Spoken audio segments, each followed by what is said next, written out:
సాధారణంగా ముక్కు కారడం అనేది జలుబు చేసినప్పుడు, ఫ్లూ వంటి జ్వరాల బారిన పడినప్పుడు, లేక ఇంకేదైనా అలర్జీ వల్లనో, వర్షంలో తడవడం వల్ల సైనస్ సమస్య తలెత్తడం వల్లనో జరుగుతుంది. ముక్కు కారుతున్న సమయంలో మ్యూకస్ ఎక్కువగా విడుదలవుతుంది.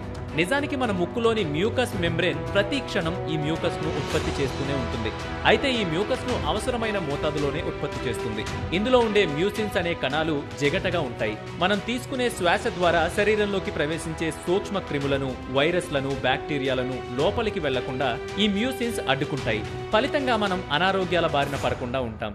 అంతేకాకుండా ఈ మ్యూకస్ లో శరీరానికి అవసరమైన యాంటీబాడీస్, ఇమ్యూన్ సెల్స్ కూడా ఉంటాయి. ఇవి మ్యూకస్ లో చిక్కుకున్న సూక్ష్మజీవులను, ఇతర వ్యర్థాలను నాశనం చేస్తాయి. అలాగే మనం పీల్చుకున్న గాలికి తేమను అద్ది సులభంగా ఊపిరితిత్తులకు చేరేలా చేసి శ్వాస నాళాలు దెబ్బతినకుండా కాపాడతాయి. అయితే మన శరీరంలోకి రైనో వైరస్ ప్రవేశించినప్పుడు ఈ మ్యూకస్ మెంబ్రేన్ పై ప్రభావం చూపిస్తుంది. దీని పనితీరును దెబ్బతీస్తుంది. ఫలితంగా మన మ్యూకస్ మెంబ్రేన్ అవసరానికి మించి మ్యూకస్ ఉత్పత్తి చేస్తుంది. మన శరీరానికి అంత మ్యూకస్ అవసరం లేదు కాబట్టి, అలాగే అంత మ్యూకస్ ఉండేందుకు మన ముక్కులో స్థలం ఉండదు కాబట్టి అది బయటకు వచ్చేస్తుంది. అలా మన ముక్కు కారడం మొదలవుతుందన్నమాట. ఇక కొన్నిసార్లు మనం జలుబు, ఫ్లూ వంటి అనారోగ్యాల బారిన పడినప్పుడు మన ముక్కు బ్లాక్ అయిపోతుంది.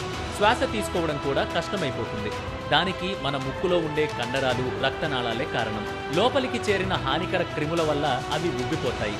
ఫలితంగా గాలి లోపలికి వెళ్లేందుకు స్థలం లేక ముక్కు బ్లాక్ అయినట్టు అనిపిస్తుంది.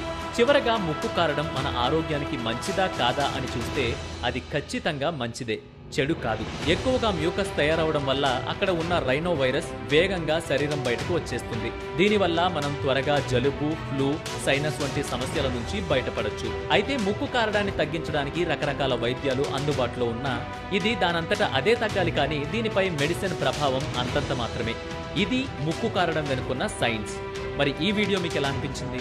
ఇలాంటి మరిన్ని హెల్త్ వీడియోస్ కోసం తప్పకుండా మీ మొబైల్లో వే2 న్యూస్ యాప్ని ఇన్స్టాల్ చేసుకోండి.